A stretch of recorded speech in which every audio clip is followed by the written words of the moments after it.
What's going on, my friends?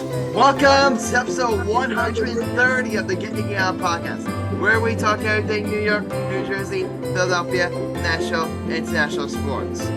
Hosted by yours truly, Adam Grassani, joined by Michael Cunningham, Alex Rich, Sam Morell, and our special guest, Jack Barteck. You listen to the podcast right now on Anchor, Apple Podcasts, Spotify, Google Podcasts, Amazon Music, iHeartRadio, wherever you get your podcasts. And you can also watch the podcast right now on YouTube. I'll show up on social media at GetYourGameOn. With all I said, it's time to get your game on.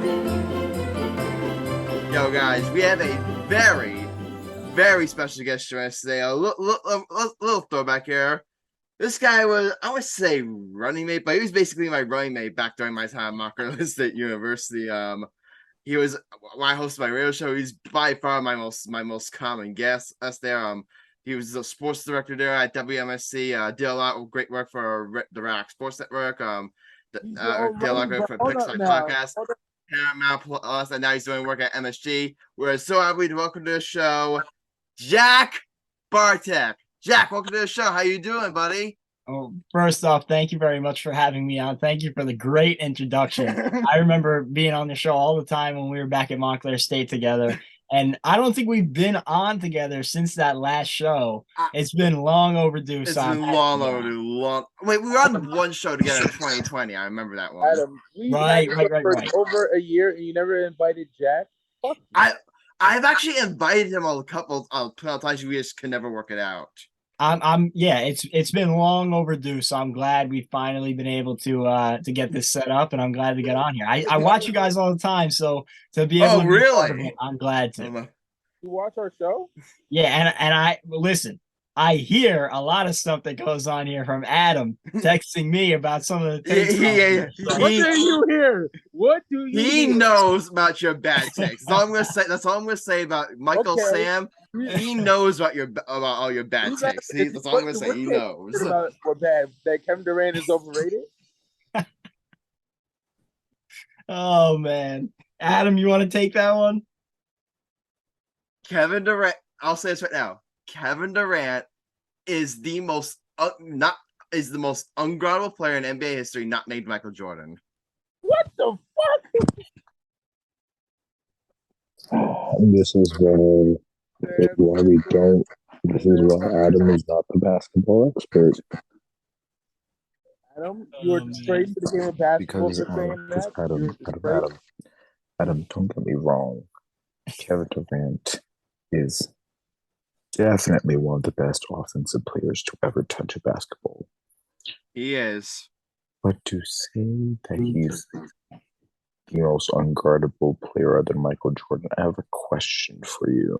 Yeah. You ever heard of a player named Shaq? Or Kobe Bryant? Could Shaq shoot? Could Shaq shoot? You said most unguardable. You didn't say shooting. You said most unguardable. I'm talking about overall. Overall. Yeah. Name one African scorer which Kevin Durant can't beat you. Name one African scorer which Kevin Durant can't beat you. Jack, tell the truth. Adam. No, Jack, I'm gonna tag you in. I'm gonna tag you in here. Adam. No, wait. Before you say that, I'm gonna respond to you, Adam. Name one moment where Kevin Durant is like guardable. Tell me, how is he in the clutch? Tell me. He's pretty good. Pretty good. Do you need me to show you the 10-minute fucking clip of every single shot and bring up the fact that in most clutch situations, it has been proven by his field goal percentage that he is not good? Adam, he choked in the playoffs against the Warriors in Game 6 in 2016 Western Conference Finals. Oh, great. That's one series.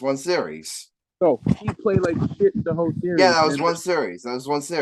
Okay. Adam, Boston the only Celtics. two series where I'll give you small was the Warriors series and the other one against the Celtics. Okay. Other than that, he balled. Okay, Adam. What about that 1 year that he didn't make the playoffs? What happened? He was hurt. He was hurt for 6 weeks. LeBron was hurt More than for- that, I believe. More than that. That's when he was with the Thunder, right? You talking about when he didn't make the playoffs with the Thunder that year? Yes. Oh, that was the year when Russell Westbrook took over. But here's the thing, Adam. Let me ask you a question. And Jack, what's your basketball team? What's your basketball? You're a Nets fan? I'm a Nets fan, yeah. Okay. That's why you and Adam get along so well. Okay. Let me ask you a question. Adam said that KD was probably the best player in the league. This year. Yeah, that's what Adam said. That's what Adam said. I say this year. I say Adam say said he's top the best three. I say player he's in the top league. three. He said he's top 3. I can name 5 players better than him right now. I listen, he's definitely in that top echelon of players, depending on like where you want to cap it at. He's not the top player in the league. He's probably not a top 3 player in the league. Thank you. You know, you look at the younger talent in the league that stepped up, like Luka clears. Luka is one to me, like far and away. No one I'm taking in the league over him. You know, I think you got to have. You take over Jason Giannis? Jason Tatum is better than Kevin Durant right now. There's an argument to be made, but all of those guys I think are in that top tier. Like I think Sam, it's like come on, top, Tatum's been balling, Sam. I think it's like a top like Tatum's 7 balling, but to 10 He's that you can balling, kind of brother. put in almost any order. Yeah. there's only I'll 5 put Tatum for over me. KD.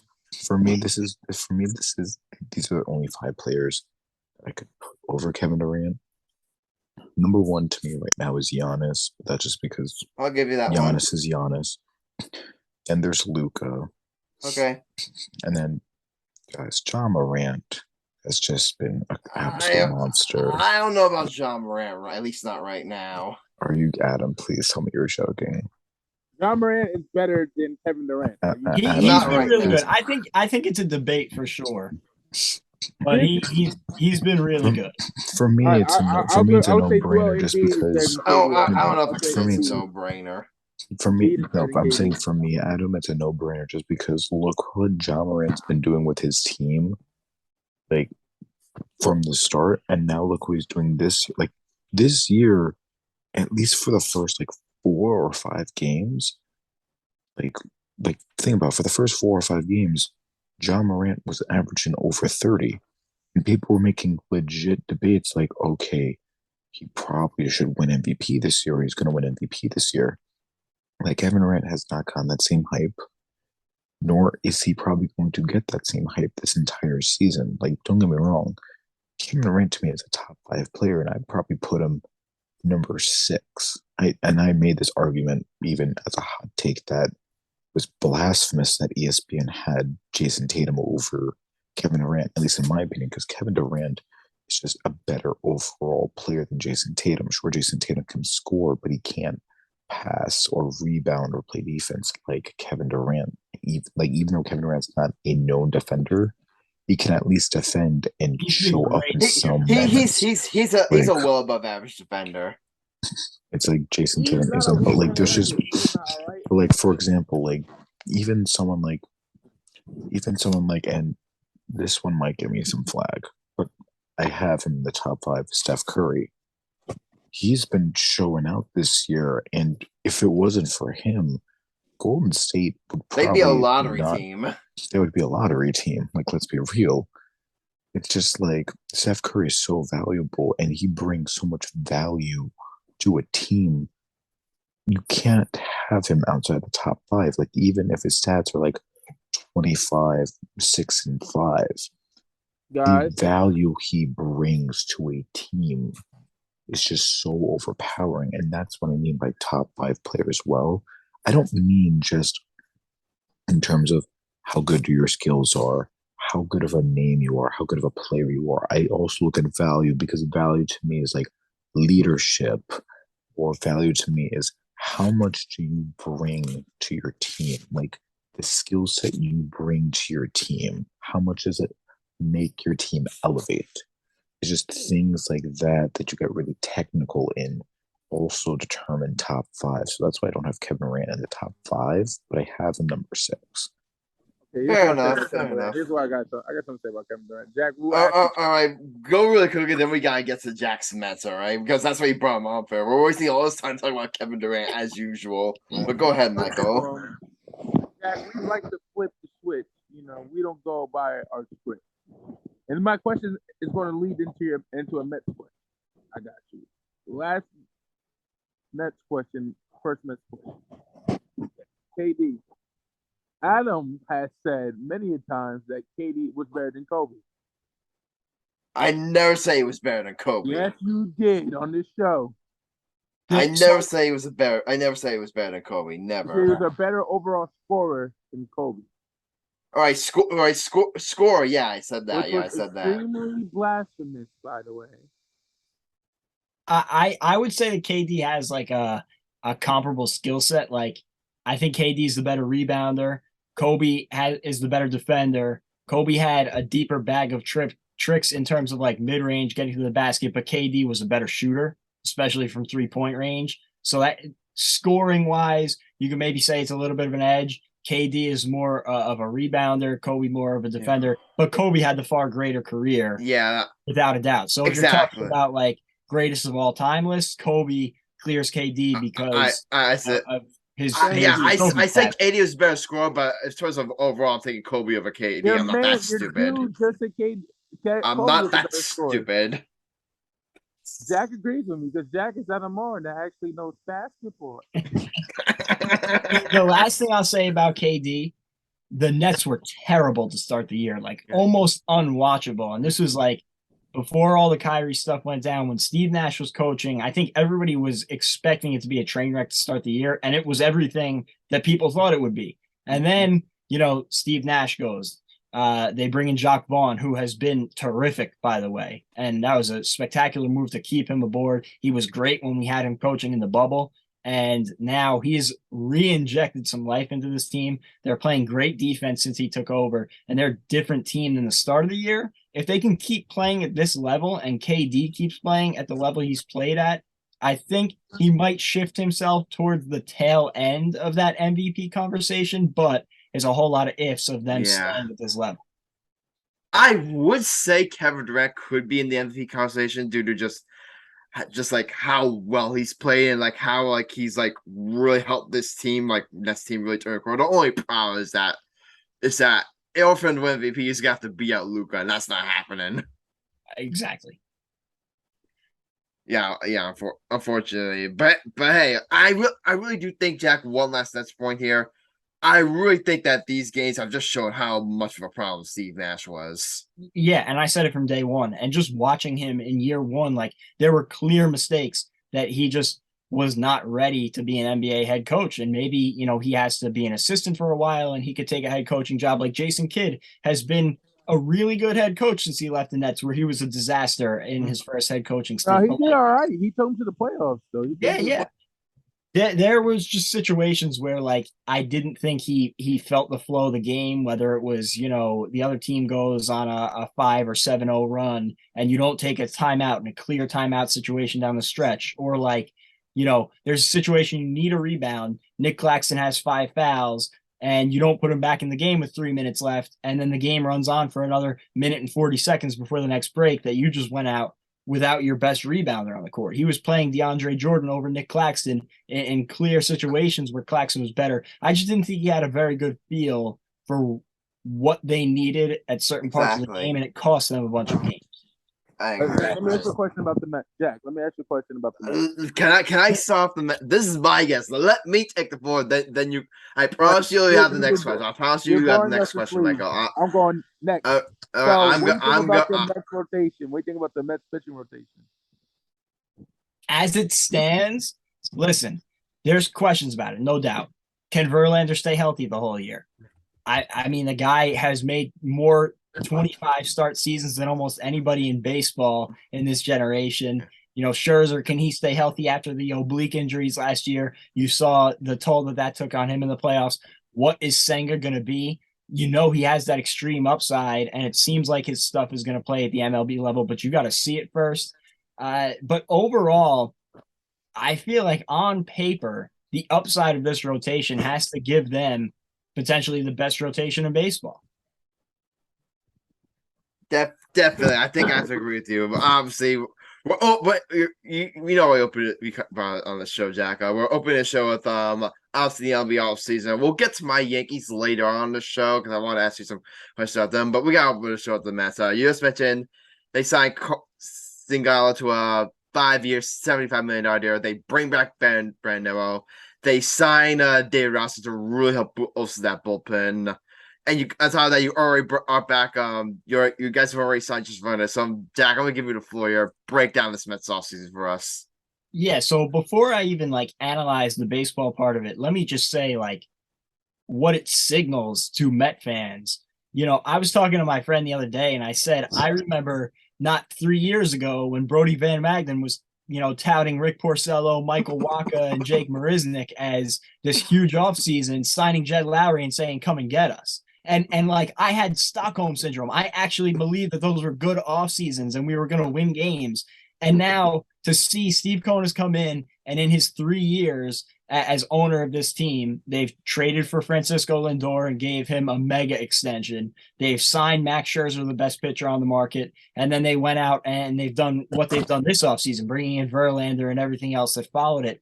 It's just a monumental shift in how the franchise is being run. It's been incredible to watch as a Met fan. And it feels like, I said this when we lost DeGrom, as heartbreaking as it was to lose a guy that should have been a Met forever. Yeah. I didn't feel nervous about where the franchise was going to go because I trust Steve Cohen. I trust the front office right now. I think we have the right decision makers in place. Adam, I texted you that the day they lost DeGrom. Did I not? Yeah, you did. And they have done nothing but prove me right since that day. Exactly. And that's the thing.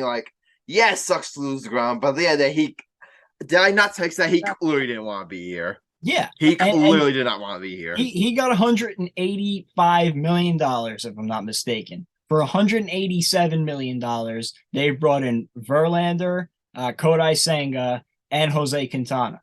So they filled up 3 rotation spots with just the money it would have taken to bring in DeGrom. And this is a hot take of mine. I mentioned it. I promise I'll get to you, Michael, but this is a hot take I had in mind, Jack, on that was the other episode. If I had a choice between between Jacob DeGrom, the contract the Rangers gave him, and the contract the Mets gave Verlander, I would also take Verlander because Jacob DeGrom, we all know when healthy, he's the best pitcher in baseball. It's not close, but the guy has just not been able to stay healthy. You're paying a 34-year-old. You've locked up for 5 years at all that much money. That contract is a huge risk.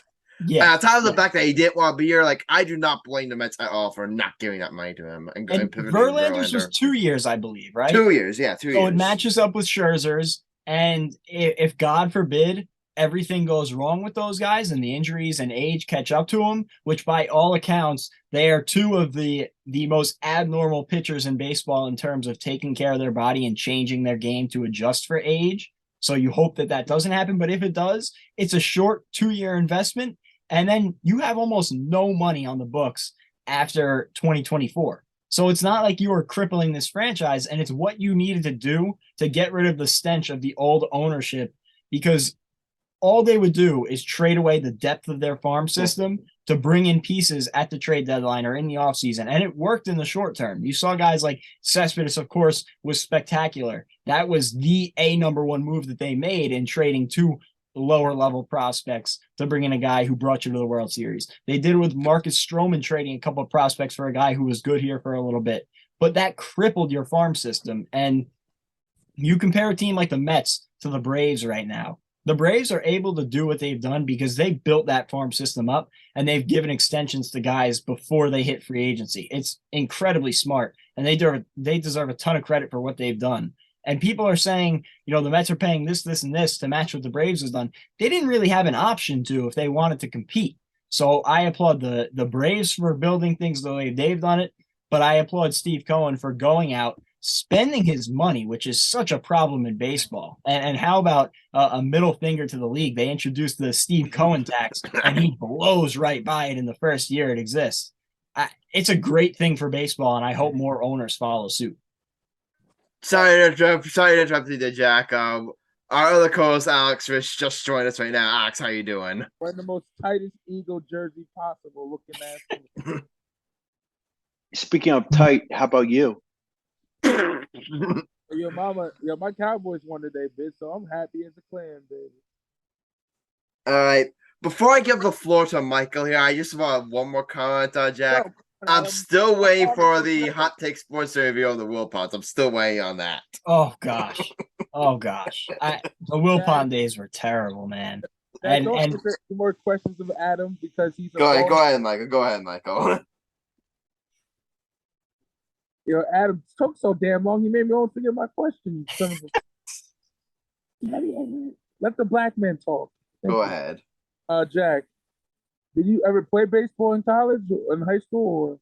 So I played in high school. I did not play in college. I pursued broadcasting. So instead of playing, I broadcasted the games for Montclair State, which was a heck of a time. They have a really good baseball team. Montclair State, I believe, had a good baseball team. Yeah. They were a 30-win program last year, and they got a great coach in place, and I'm excited to see what they do this year. Fuck Montclair State, TCNJ for life.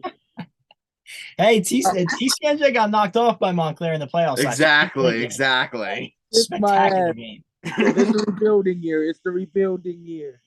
But rebuilding year, you made the playoffs. What's your excuse? I don't know how much you know about the that would be like program. that would be like me as a Yankees fan saying in 2017 when we got eliminated, oh, it was a rebuilding year. No, we made the playoffs. Hey, if you haven't seen Ben Amon, that kid is a bona fide stud. So if you haven't seen him, go and watch. I don't know if he's still there this year, but he pitched against Montclair State twice last year, and that kid shoved. First of all, I'm just saying, I played baseball. I blew out my arm, so I know how painful the injuries are. But let me ask you a question. If you Mike, you're also pretty ass at baseball. I was actually nice in baseball before I got hurt. That's why you had to use a T against Adam. Yeah, we're playing baseball, and I was striking him out so much he had to use a T. Adam, you pitched like so bad, and you threw it over my head. I pitched so bad that you can't hit it. Adam, you pitched so bad, I felt bad for you. I don't want to embarrass you in front of little white people. You see all these excuses, Jack? You see all these excuses? Mike. Who beats Sam in basketball? Who beats Sam in basketball like a baby back bitch? Mike. And don't say it is because I use my size. Shut the fuck up. Don't use that as an excuse. Mike, you saying you played.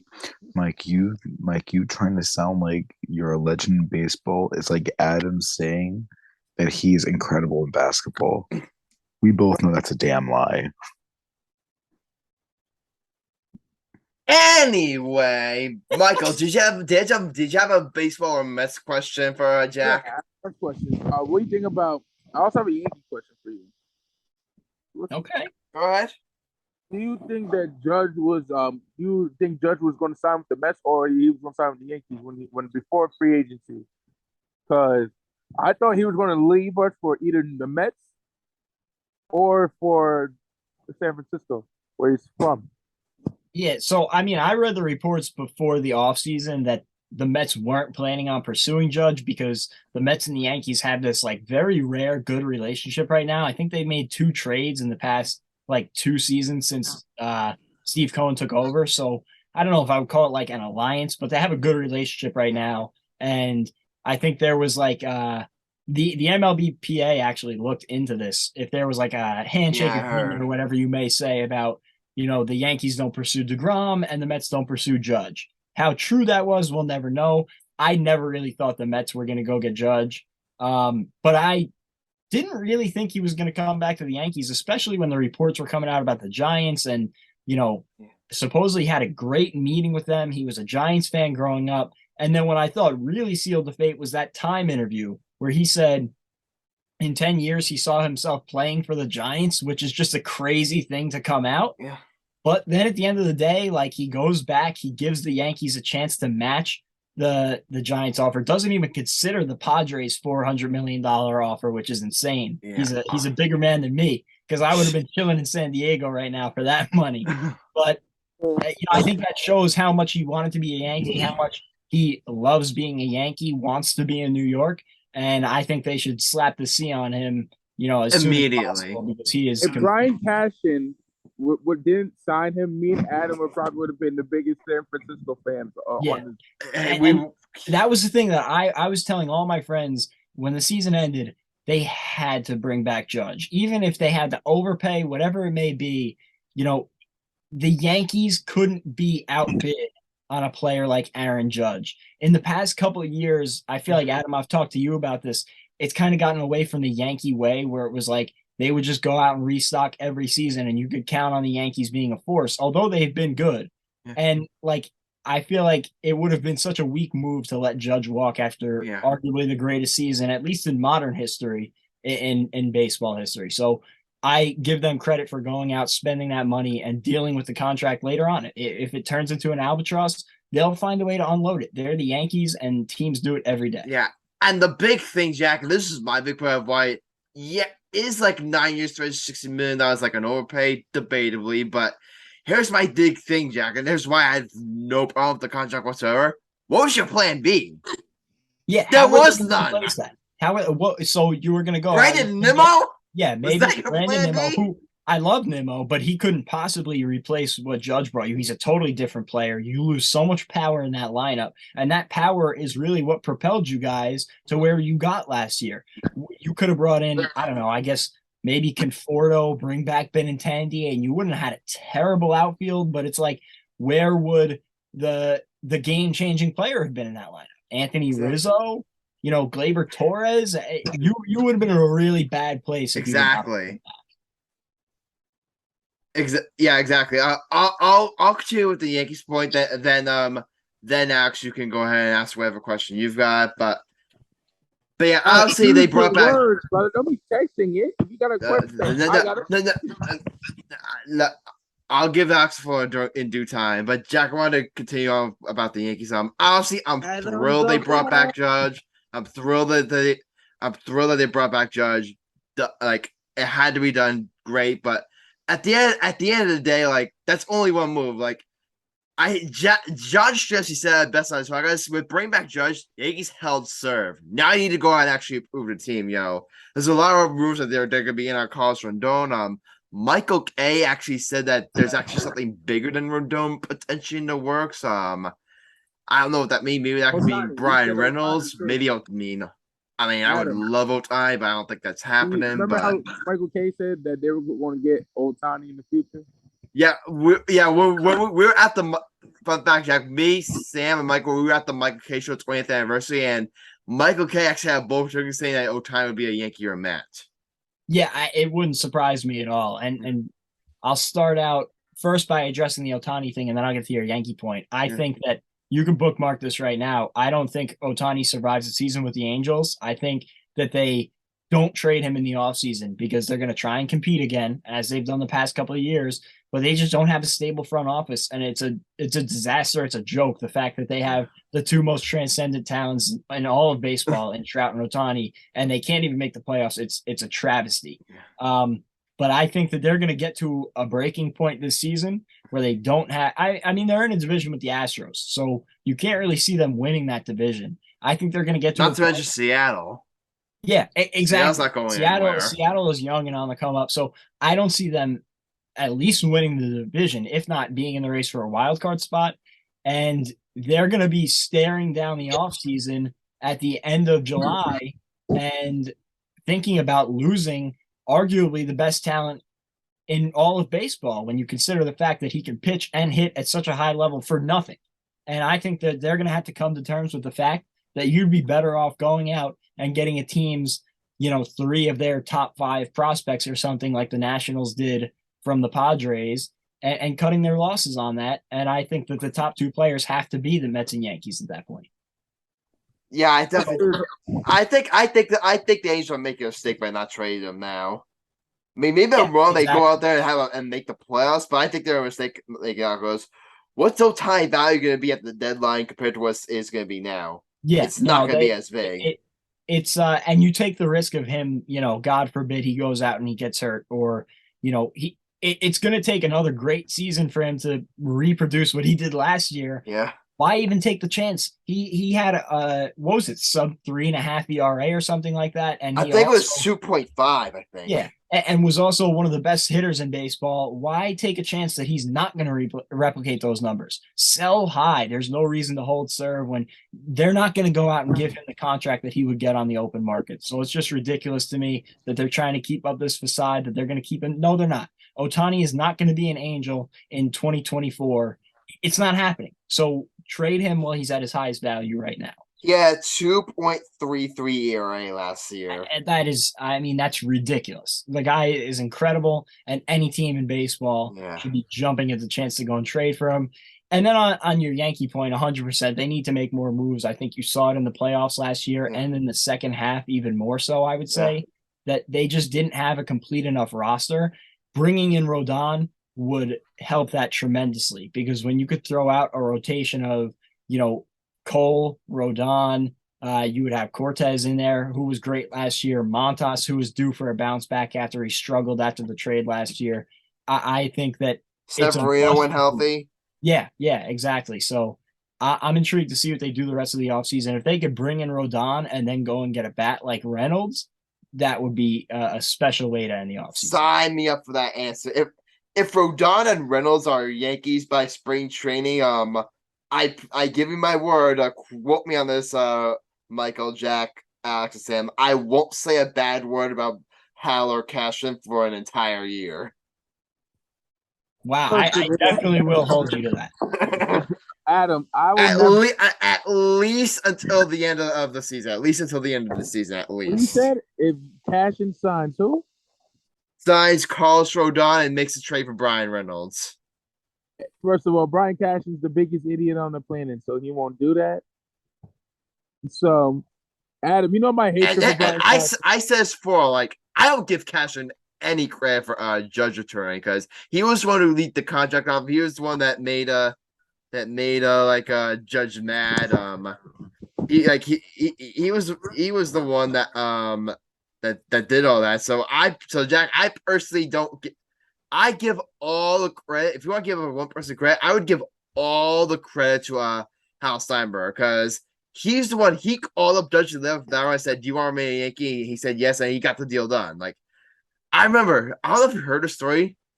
He did the same thing that George Steinberg did with Bray Williams because Bray Williams apparently he got a big offer from the Red Sox in 1998, and then George called the left and he ultimately matched the offer. And Hal did the same thing with Judge here. So you can say whatever you want about how I give Hal all the credit for Judge remaining a Yankee. Yeah, and they spent like the Yankees should spend. Yeah, for once. Yeah. I feel like nowadays, with the exception of Judge, I feel like the Mets are spending like they're the Yankees, and the Yankees are spending like they're the Mets. Yeah, no, you're right. It's been a crazy shift, but I don't expect the Yankees to go away. And I think this Judge move was a signal of that. Yeah, I said because we all know that you're taking a risk now with Judge. You take a risk that you could win now during these next 4, 5, 8, 6 years while he's still in his prime. So over the next 5, 6 years, you gotta be all in. You gotta be all in, win now. I think the Yankees understand that, and I've had my skepticism about them before, but I really do think that they're gonna go all in this offseason. They're gonna go all in all these next 4 years, 4, 5, 6 years. And if they do sign Rodon, Jack, I think you're right. If they do sign Rodon, you could make the argument that the two best pitcher rotations in baseball are in New York. Yeah, no doubt. And I don't even know, how many teams would be close. Not maybe the Astros. Even then, they just lost Verlander, but still they have the Padres have a pretty solid rotation. I'm sure we're forgetting at least one or two right now, but I think you're right. Those would be the two best rotations. All right. I'm sorry, Alex. Yeah, Phillies question. Go. I mean, not Phillies question. I mean, it may be a Phillies question, but you say question. Go ahead.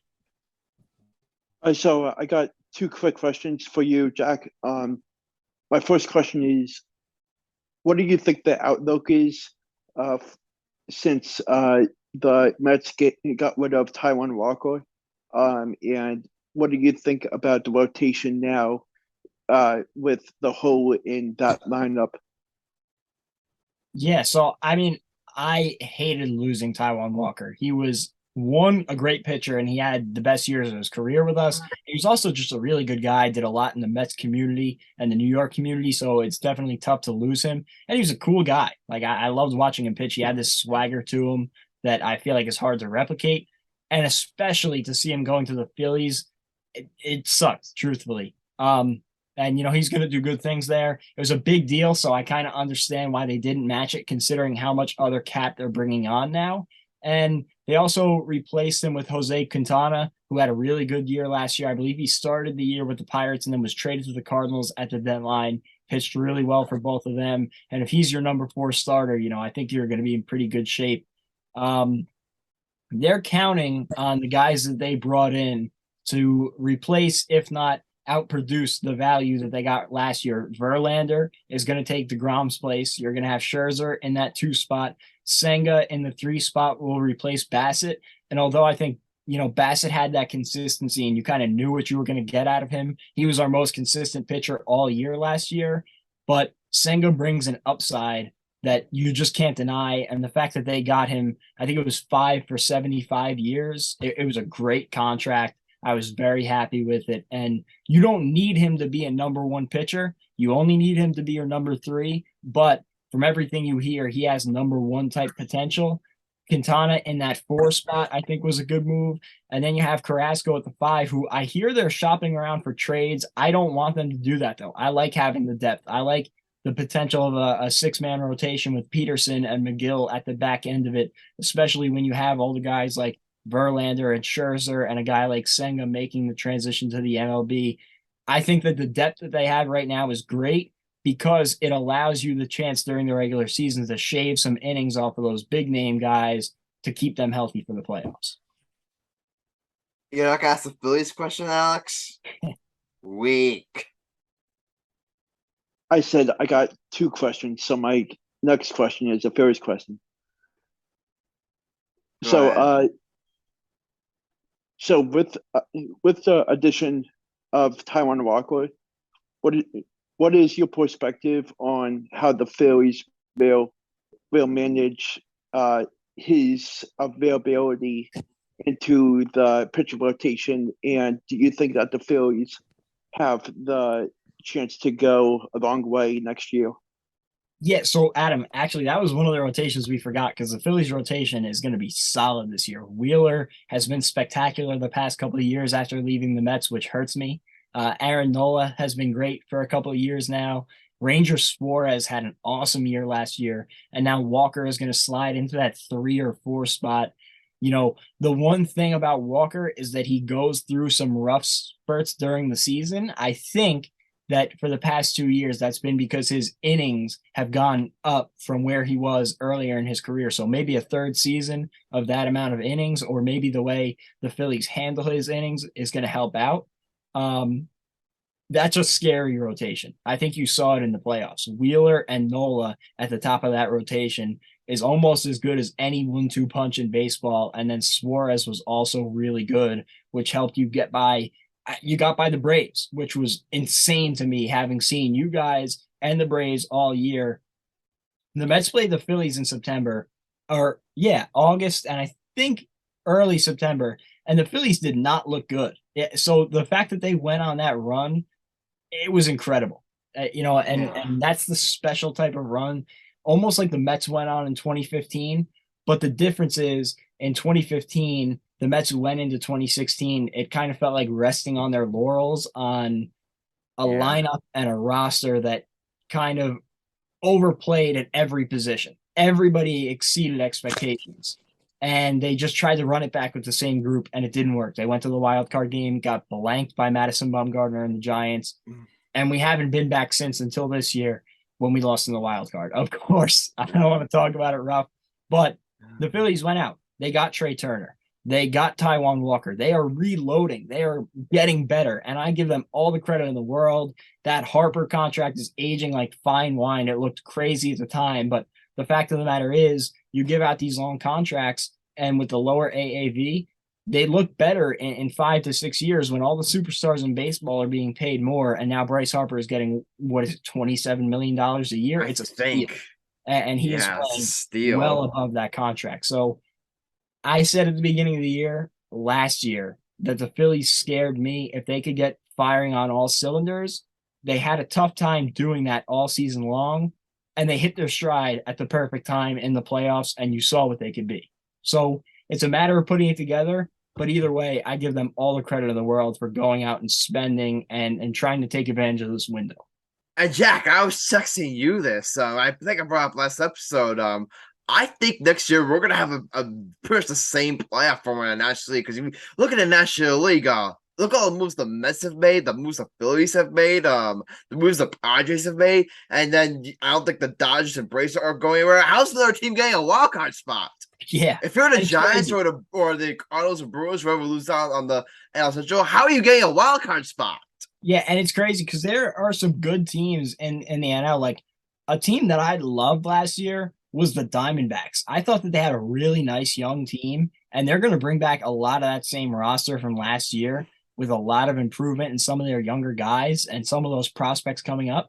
And it's like, where do they go in the conversation of playoffs? Like you said, the Braves are bringing back almost the same roster. The Mets got better, if not stayed at the same 100-win level. The Phillies got better in the Central. The Cardinals are going to be just as good. They're going to be right there in that conversation. They brought in Wilson Contreras, so that's a plus. The Brewers are also still going to be in that conversation. The Dodgers are the Dodgers. The Padres went out and spent like crazy on Xander Bogaerts. They have that crazy four-headed monster at the top of that lineup. And the Giants are going to be in the conversation too. So that's all playoff teams, and then the Brewers and the Giants in the conversation. So where does a team like the Diamondbacks go from there? Exactly.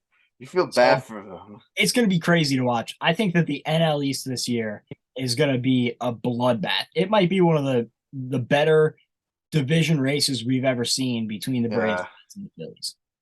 It's gonna be crazy. Sam, Sam, you're gonna ask a question now, and I'll ask one final question because Jack, I know you said you can only be on for half hour. So Sam, if you had a question, you can ask it now.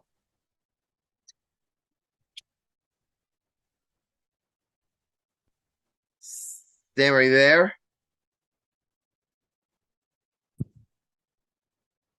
I'm here. Okay, go ahead. What's it called? Do you want me to ask a question? Yeah, if you want to, now's your chance.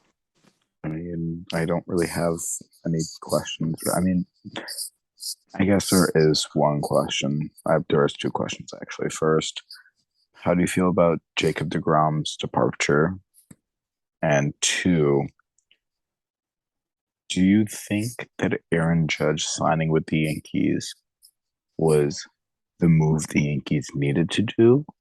Or do you think it's the move that they needed for money, but not for success? That's an interesting question. First, I'll address deGrom. It hurt, man. I mean, I said before, he was supposed to be a Met for life.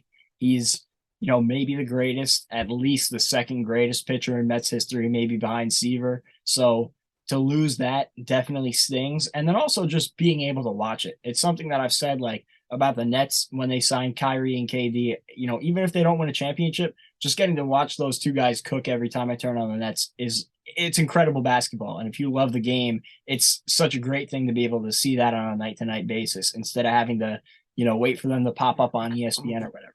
Getting to see Jacob deGrom take the ball every 5 days, it was like I would mark it on the calendar and I was doing nothing else that night. It was deGrom day. We were locking in. I was watching 9 innings of that baseball game because you never knew what you were going to see, but you always felt like there was the potential for it to be something special. So to not have that, it definitely hurts. I will say, though, it's a nice Band-Aid on the wounds to go out and sign the AL Cy Young winner in Justin Verlander and reunite him and Scherzer together again. And on the second question about Judge, I think you bring up an interesting point. Like, is this the best move money-wise for the Yankees with Judge? I definitely understand the concerns. There's the injury issues. As durable as he was this year, he's had those injury concerns in the past. And, you are paying for the season you got last year, but he hasn't been a 60 home run guy his whole career. I will say even his down years in terms of compared to this year are very good. Could you say, maybe it's too many years or it's a lot of money to give out to one guy? Of course, but they had no choice. They had to do this for, even just what it signals to the fans. You couldn't let a guy that is going to be your captain this year. I think there's no question he's going to get the C from the Yankees, the first one since Jeter, if I'm not wrong. you couldn't let that guy walk out the door, especially after the season that he just gave you. So just being the Yankees, you couldn't let that happen and keep that same title. I think Cashman would have been run out of town. The fans would have been all over Steinbrenner. You just couldn't have it. And now they have more work to do to complement this move and to make the most out of it. But I think they had no choice. I agree. And you said before about the name of captain, like, Yankees, if you're listening to me, have Derek Jeter officially present him the title. Have Derek Jeter introduce him. That would be great. All right. One last question before we let you go here. I'm gonna put Michael and Sam and my co-host here on the spot because Rose Free Throw Jack. I think we do a segment on those shows today called the Hot Take of the Episode, and I've recently came out with allegations that I think these guys here are colluding against me. Because let me explain. Let me see. Our buddy Samuel, let's look at some of these hot takes. The Brooklyn Nets won't make the playoffs. The Knicks will finish with a better record than the Nets. The Lakers will finish with a better record than the Nets. Those are all these fools' hot takes. And guess what? He's undefeated. He hasn't lost a hot take because these idiots keep on approving. And yet, my record, because for all my hot takes, I'm 6-7. I look compared to these guys. One of our articles say Chris Paul was a Hall of Famer, and that got approved. So, Jack, I'm going to ask you right now. I know you have no insight, but I want to ask you, as an outsider, do you think there's collusion going on? I think that there might be some takes that are made just to rile you up, and I can't blame him because it's fun seeing Adam when he gets hot. It's a great scene. I remember when we used to do the radio show together. I can't lie. I would say some things that I knew would get a reaction out of Adam because it's good television. Here's the thing. We would be good on ESPN. We would be good on ESPN, I feel. Here's the thing with Adam, though. Here's the thing. The reason why he keeps losing isn't because his hot takes are necessarily bad. This is what I always say. If you can say a great hot take, like you can make a great hot take topic. But if your points aren't there, or if you're just like not there, you ain't gonna get my vote. Like I said, like I'm not gonna lie, I say some blasphemous or crazy shit, but the points I make are hella valid every time. My man Adam had Mike on the ropes because I do believe, in my opinion, I do have Tim Duncan ranked above Kobe Bryant all time. And I was like, Adam, I will give this to you if you just make good points. He did not make one good point at all the entire segment. Did I not make the point how Tim Duncan won just as much as Kobe with less? Did I not make that point? Adam, because Kobe with 3 of his shares just had Shaq. What did Tim Duncan have? You can't let him get you flustered. That's the problem. Adam, you get too flustered, you get too heated, and you get on your point. You got to be able to bring those facts, pinpoint them, and win that argument. That is true. I was waiting for him to say like, oh, Duncan has more MVPs, more defensive player of the years, more like all defensive teams. Like, hell, you could have literally said that Tim Duncan played, and I don't mean with less. Like, you can't say he played with less and did better because Kobe, other than those 3 years with Shaq, did play with less for the next 2 championships. I mean, he had Pau Gasol and who else? Are we really saying that 2010 team wasn't bad, but it wasn't the core that the Spurs had? You know, it wasn't Parker, Ginobili, and Duncan. Here's what he said: LeBron James wasn't the second best player of all time, so we had to disapprove that hot take. Who said Adam? You said that? I put Kareem over LeBron. That was my hot take. Adam. I had LeBron 3 though. Just for the record, I had LeBron 3rd. I have LeBron 3rd. That's a boo-boo, Adam. That's a boo-boo. I'm giving you a thumbs down on that one. Adam, I'll wait because I know you're a huge LeBron fan. I mean, Kareem's good though. LeBron and Mike are top 2. LeBron and Mike are top 2. No debate about it. Jack, there's a lot of things this boy has said that we didn't. All right, fine. That was my bad one. That was my bad one. He You said Kareem Wait. wasn't top 5. I don't want to hear anything, Michael. You said Kareem wasn't top 5.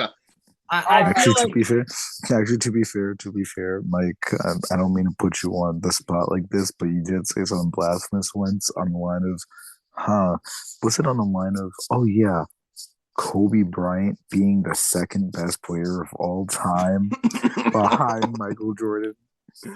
I love Kobe, rest his soul, but no.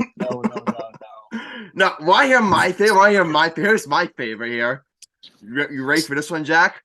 Sam here, he thinks Eli's better than Peyton. I will die on that hill. I don't give a fuck. I will die on that hill because Jack. And I love Eli, but just like no. Jack, I'm a Jack, judge, Jack. and I'm wearing his Jack, think shirt about this. right now. Jack, He's not Jack. better than Peyton. Jack, let me put it to you like this. To me, playoffs mean way more than the regular season. And every single time, like Eli Manning against any team he's first has played or almost every team is first in the playoffs. He's played amazing. And let's put this in perspective. He versed the New England Patriots when they had probably the best quarterback of all time. I'm pretty sure. Was it twice, Adam? Was it twice? Twice. Yeah, twice. And played arguably the greatest team of all time, undefeated. Exactly. And he beat both of them. And all that stuff. And he has the same amount of chips, I'm pretty sure. Yeah, Peyton has 2, right? Peyton has 2. Eli has 2. And I'm like, guys, he's considered the most clutch quarterback of all time in the playoffs, according to like the stats and stuff like that. And I'm like, if he is really this good and like in the playoffs, he may be considered the most valuable quarterback other than what's his name, Tom Brady, or like Joe Montana or stuff, or like obvious quarterbacks like that. He can be considered up there. And in playoffs, he shows up in big moments. That's the only reason why I'm saying I would take Eli over Peyton, because if I need a quarterback to help me win in the clutch, I'm going to Eli. Now, I respect the point. I respect the argument, but I can't side with you on that because I think Peyton is a top 3 quarterback ever. Thank you, oh Lord. I'm not 100% sure about top 3. I respect the point. Adam, Adam's like the worst sports fan of all time. He has the most stupidest sayings. Baseball, you can't argue with the boy. Basketball, he's an easy target to beat. Football, definitely. Soccer, who gives a shit about soccer? We don't like soccer on this podcast. Okay, Jack, quick question. How do you feel about hockey? So hockey is probably my 4th favorite / most followed sport. But I was a big Ranger guy. That was an incredible run they went on last year. I know this is one thing me and Adam butted heads about, and I am surprised we got to this point in the show without him rubbing the devil's success in But to that, I will say, we were watching the Eastern Conference Finals last year, and you were sitting on the couch. And we're going to figure it out. We're starting to turn it around. I think they'll turn it around. I think they'll you guys play us tomorrow. Yeah, right? we have you guys tomorrow. The Rangers, I'm a Ranger fan as well for hockey. If I had to pick for hockey, I'll be a Ranger fan.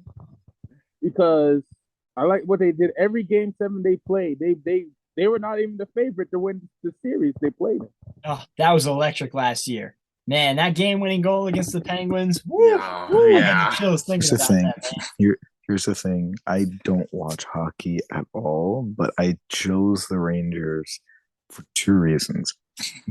One, I feel like the Rangers team is more of like an underdog type team every year, and I really like those type of teams. It's the same reason why I'm like a Pelicans fan. It's like that's why you pick no, but I also like New Orleans. Plus, that's just my team. I'm gonna ride or die with the Pelicans no matter what. Hashtag fuck Anthony Davis. Anyway. Big win for the Pelicans tonight. Two. And the second reason, yeah, actually it was. Jack, there was this one fucking episode that Adam tried to legit make a hockey bet, and I was like, "No, what? Fine, I will listen to your hockey like hot take." My God, it was so bad. I was like, "You know what? I'm gonna fucking become a Rangers fan just to spite you, in hopes that the Rangers beat Hey, the Jack, Devils." you know what this boy did?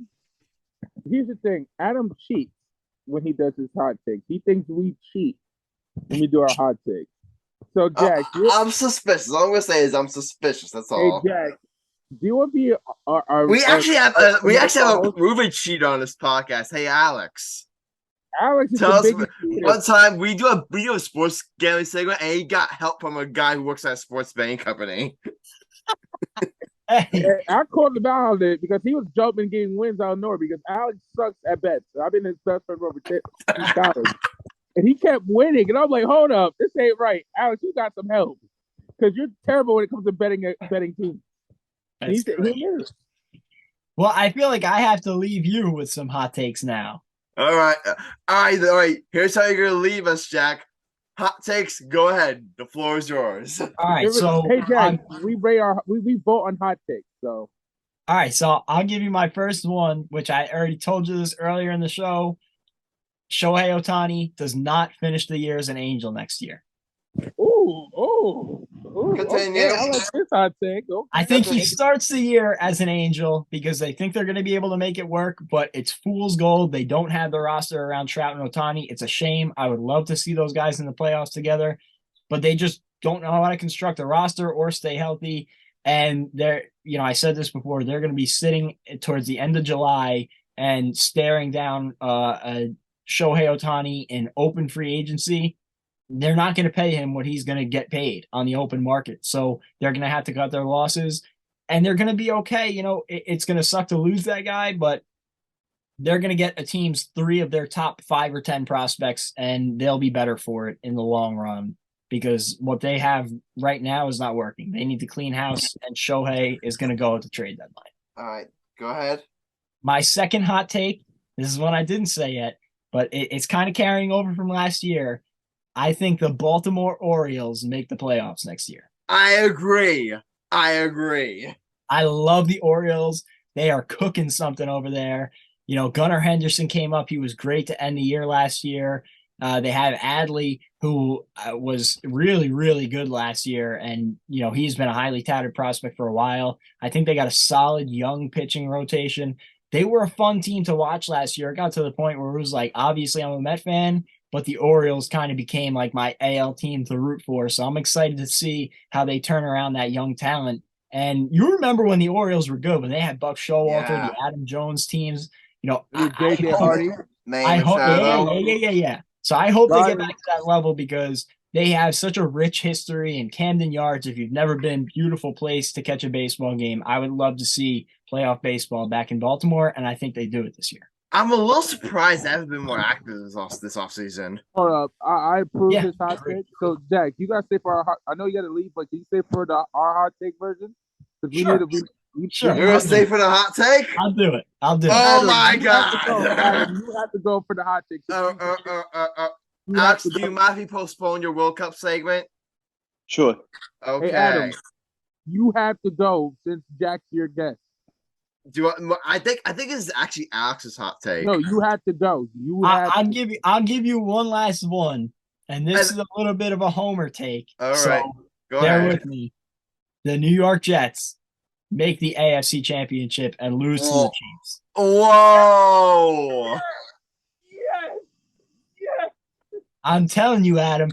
Yo, go listen to the Bills press conferences today. Listen to what the talking heads are saying. Nobody wants to see the Jets in the playoffs because you know what happens in the playoffs? That field gets a little bit smaller, the offense gets a little bit tighter, and what wins in the playoffs? Great defense. The Jets have a top 5 defense in football this year, and I think it translates well to the playoffs. And I think that Mike White has shown us spectacular things the past 3 weeks. I don't think he is a franchise quarterback guy, but I think he could be a Kirk Cousins, Jimmy Garoppolo. And you've seen Jimmy Garoppolo took the 49ers to the Super Bowl one year that they had a great defense. So I don't think that they will have quite enough firepower to push them over the edge against a team like the Chiefs, but nobody else in the AFC scares me as a Jet fan when I put our defense up against anybody else's offense. If Mike White can just manage the show, no team in the AFC scares me other than the Chiefs. If the season ends today, who would the Jets play? So right now they sit in the 7th seed. I don't know what the score. They would play. They would play a Chiefs. They would play a Chiefs. What's the score of that game right now? The Chargers Dolphins. I think it's finished. Let me check it. Chargers are winning 20-14. That's not good for us. We could use the Dolphins to win that game because we are competing with the Chiefs, or we're competing with the Chargers for one of those tail end playoff spots. But if the Jets get in, watch out for them because that defense is legit. If you guys face up against Buffalo or KC, I'm not sure, but if you guys face up against like Sam's Ravens or the Titans or a team like that, I like your chances. I wouldn't play against you guys to pull off the upset.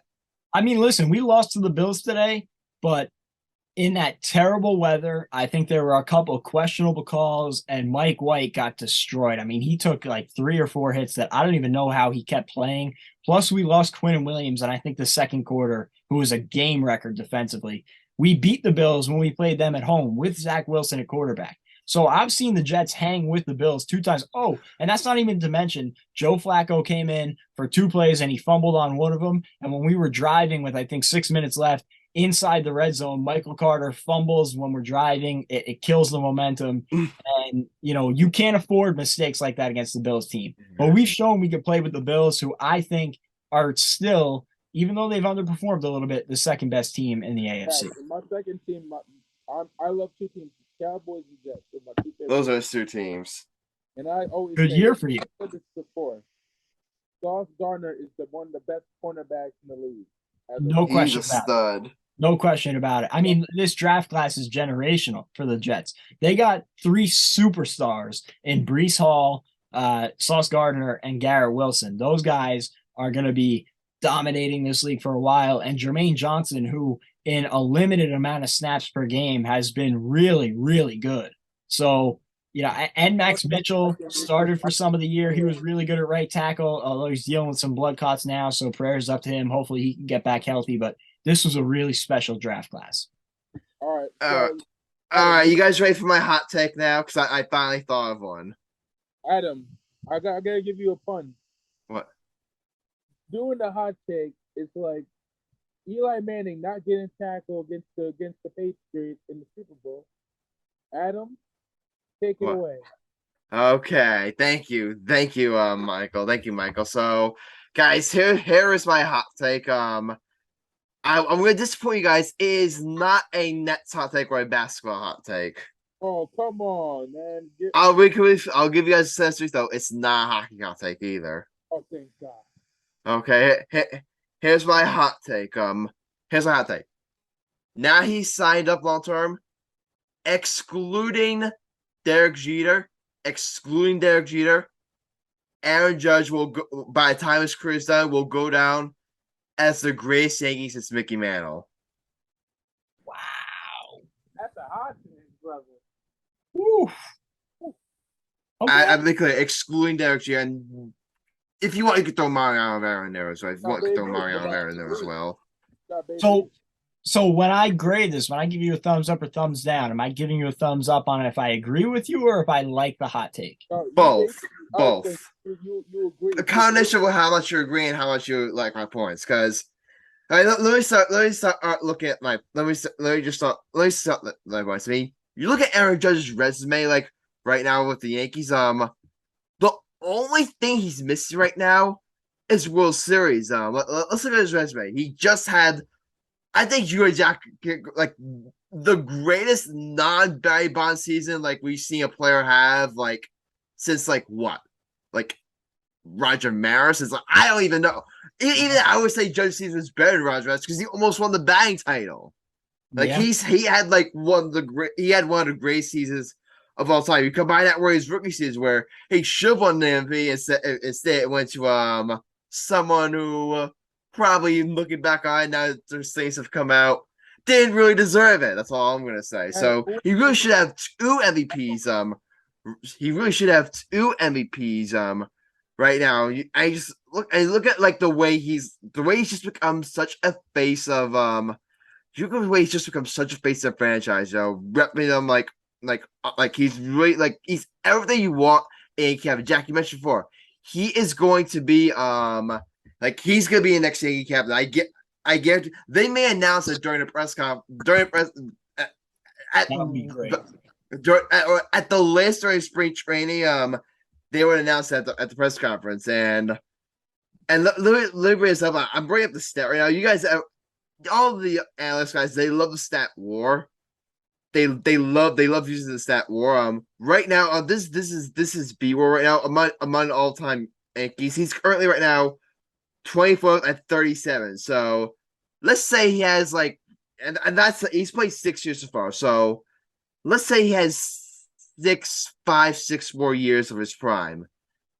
What would you say? How much? What would he have? Like maybe I would say maybe like 30. That would take him to 60 plus, and that would put him ahead of Yogi Berra and just behind Derek Jeter. Wow. Now again, maybe he gets hurt, but I guess maybe he gets hurt or something, and maybe he falls off. Please let that not happen. But I don't think that's gonna happen. Like assuming he plays like he has like 5 more 6 years of his prime, and the hardest part obviously winning World Series, but assuming all but I definitely think that is going to happen because right now I do believe the Yankees are going to go all in trying to improve this roster. I'm really optimistic at this point they're going to land Rodon.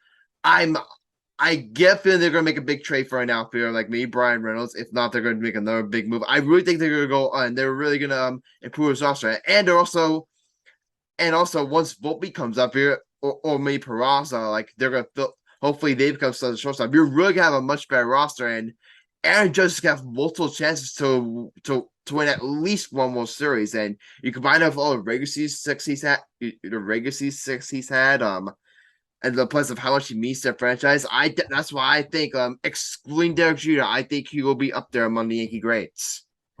Yeah, and you have to imagine Volpe's going to come up at some point this year, considering I think he will. AAA last year. So it'll be interesting to see what he brings to the table because I think Judge needs at least one championship because you look at those other guys you named, Mantle, Berra, even going back to like the Babe Ruth DiMaggio days, and of course Derek Jeter, those guys have championships. And if you want to be a Yankee great, you need championships. And Aaron Judge could go out and put up 4 more 60 home run seasons. If he doesn't win a championship, I promise you, whether it's fair or not, everyone is going to, maybe not everyone, but a majority of baseball fans are going to look at his career and call it a bust. So he's got to get at least one, if not multiple. Yeah. But I'll give you like a thumb mostly up because 1, I love the take, and 2, I agree with it. Other than Derek Jeter, since Mickey Mantle, who else you putting up there? I mean, you could argue like Mariano Rivera, but he didn't have the impact, I don't think, that Aaron Judge does. That is true. Birdie. I definitely don't think there are any. Maybe A-Rod, but I don't think A-Rod was a Yankee long enough. I don't think people consider him as like a Yankee legend, even though he had good days with the Yankees. Same thing with Reggie Jackson. Yeah, exactly. So it's not as crowded as a room as you might think since Mantle in that Yankee pantheon, and Judge has been so good that he's put himself right up there. He needs the championship, so I like it. All right. Before I give it I want kind of a part 2 hot take. You mentioned Volpe. I want part 2 of hot take. Anthony Volpe is going to win 2023 AL Rookie of the Year. If he gets enough time, if they bring him up early in the year, I'll give you that. All right, Michael, go ahead. I'm gonna go last for my vote. All right, Sam, go ahead. Oh, okay. Did Alex approve or who approved? Jack approved. All right, so that's you. Jack, you gotta say I approve. You gotta say I approve. Jack, you approved, right? I approve. All right. Okay. Alex, go ahead. Now, Adam, we're not gonna be blasphemous. We're gonna really take this into Alex, go consideration. ahead. I approve. I see one more. I see one more. Sam, go ahead. So to make this suspenseful and to put this all in mic, I'm gonna diss it. No, I'm joking. I approve. Well, I don't want to be the rude bastard and say that we disapprove on Adam, because we're rude to him. And so, you know what?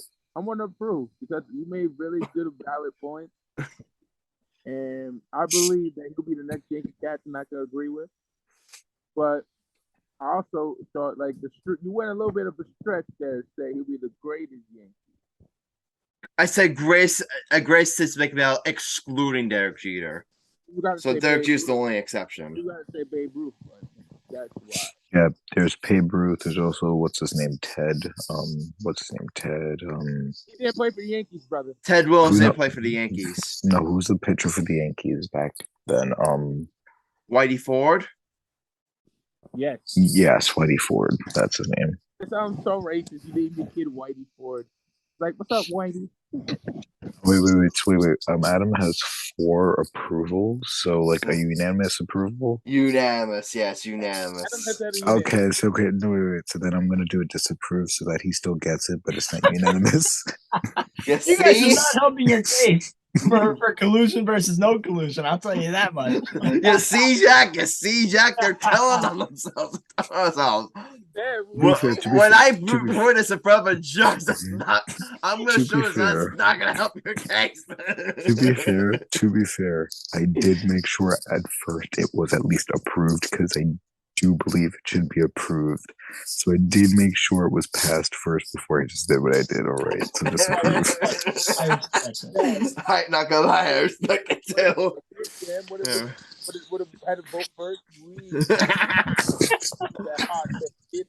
All right. Oh my God. All right. I want it on the record though. Adam, because me and Sam destroy him. Go ahead, Sam. Dude, but I want it on the record that you won this debate 3-1. All right. Okay. 3 approvals, 1 disapproval. I want this on the record. Disapproval. Disapproval.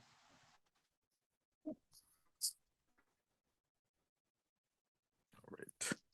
Hey Adam, it's tied. All right.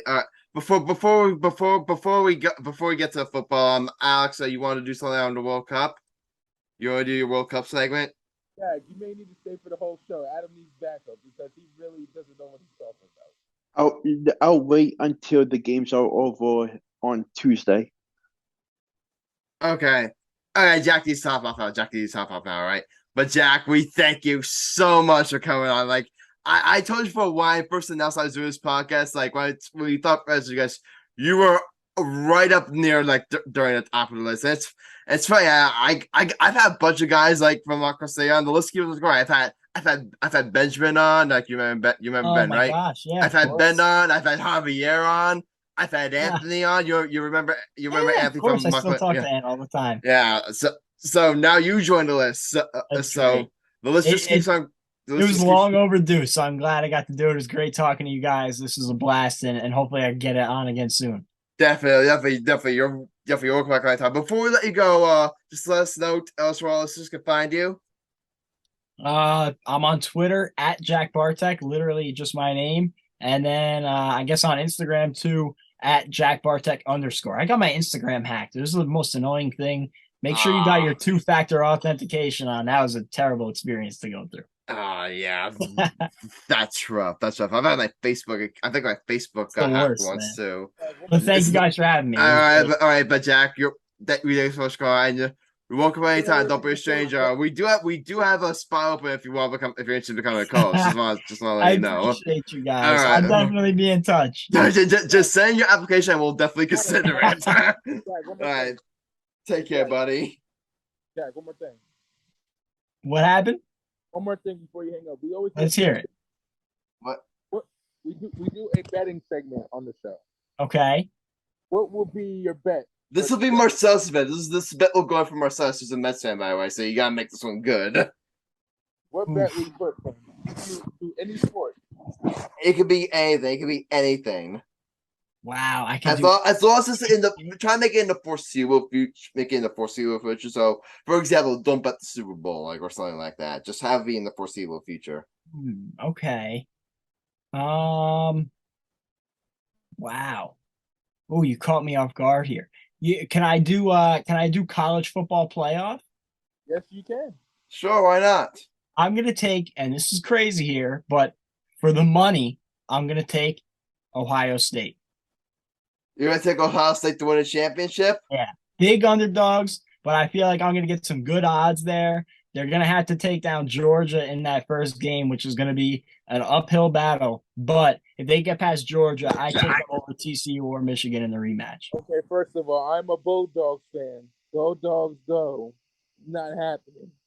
Yeah, listen, that Georgia defense is scary. So, it's going to be an uphill battle. But if they can get past Georgia, I would take them over TCU or Michigan. So if they could pull off that upset in game one, I feel like for the odds, I'm going to take Ohio State. First repeat champion since Alabama.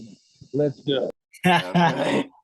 All right, Jack. We think it's so much going on, and you're welcome back anytime. Don't be a stranger, buddy. Appreciate you, my guys. Have a good one. Take care. Have a good night. Happy holidays. You too. All right, that was Jack Barteck.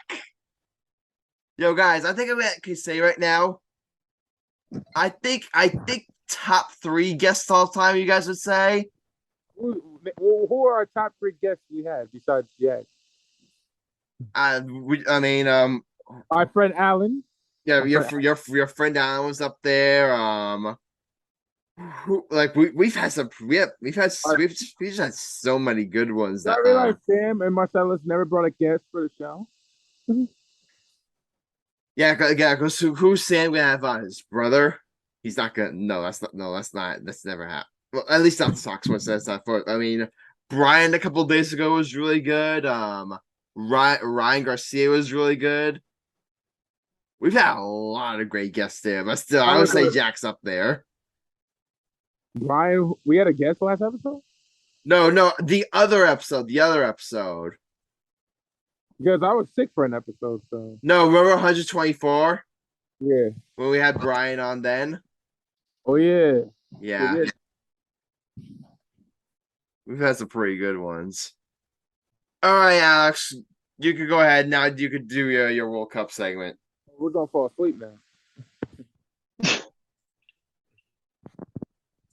I was gonna wait until the quarterfinals are over. You wanted to wait until the quarterfinals are over? Yeah. Okay. Okay, so basically there's nothing newsworthy about. Oh wait, you heard about what happened to that reporter, right? Yeah, God rest his soul. Yeah. Yeah, it's awful. It's awful. What was his name again?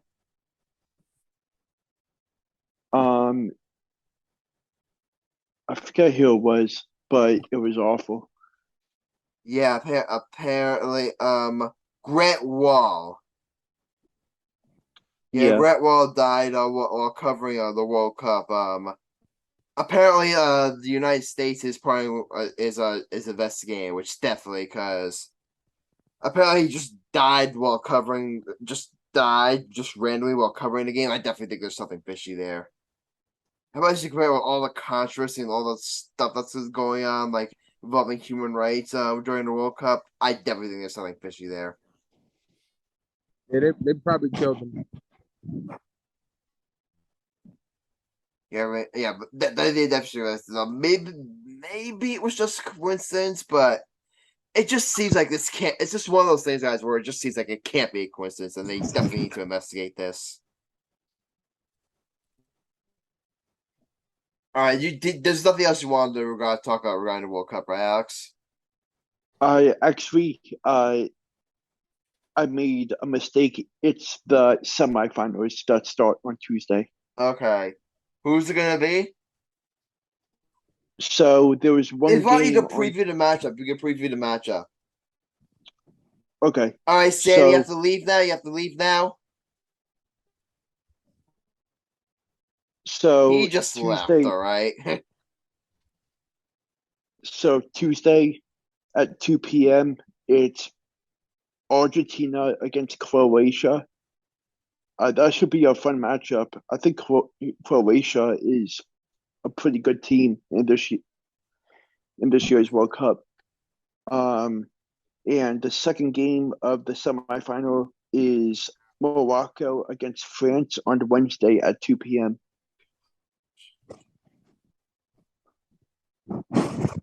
Yeah.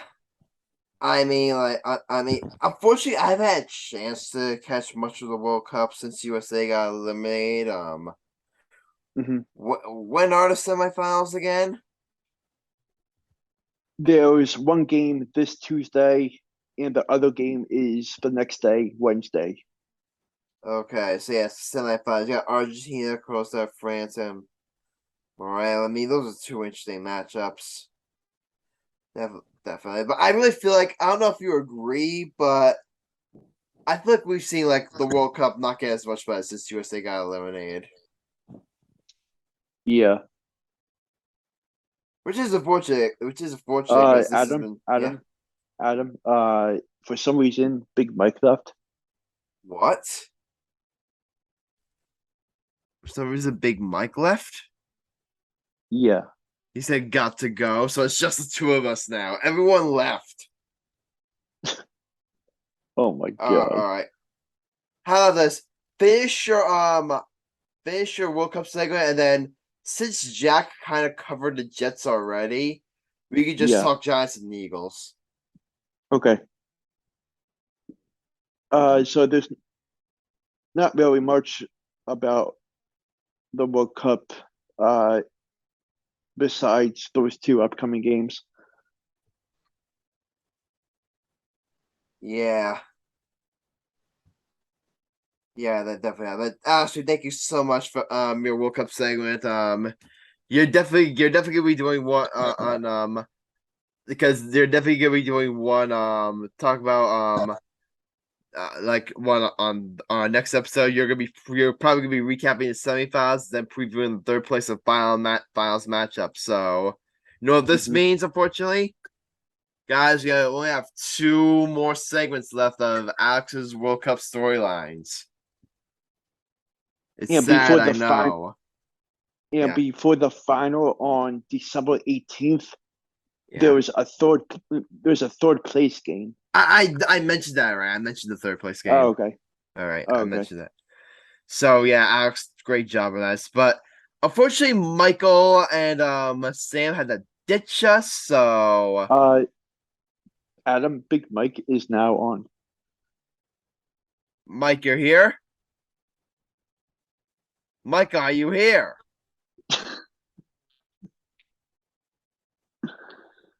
He's not answering me, so I'm going to assume he's not here, right? But okay, but we're just gonna.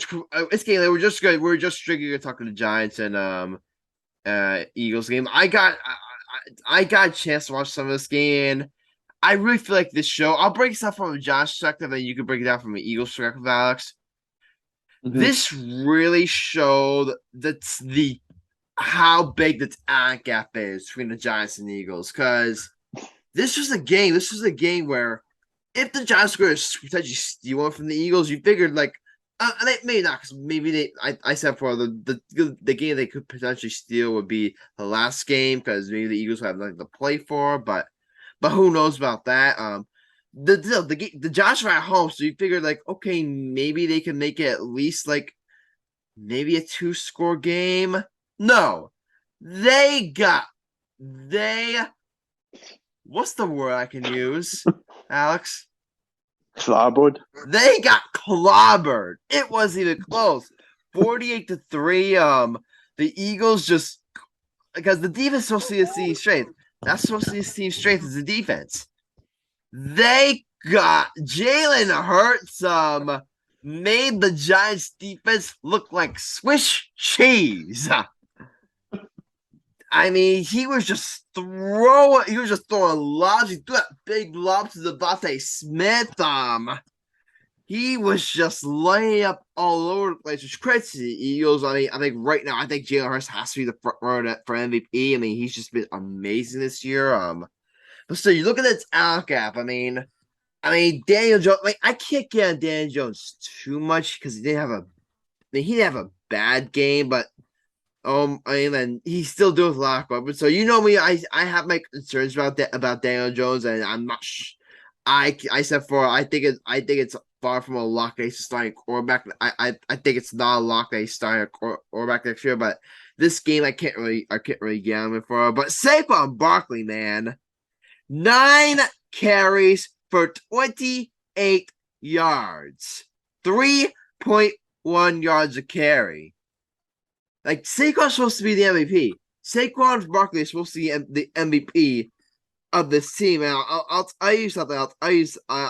Newsflash, guys. Newsflash. Over his past 4 games, he has not played like MVP.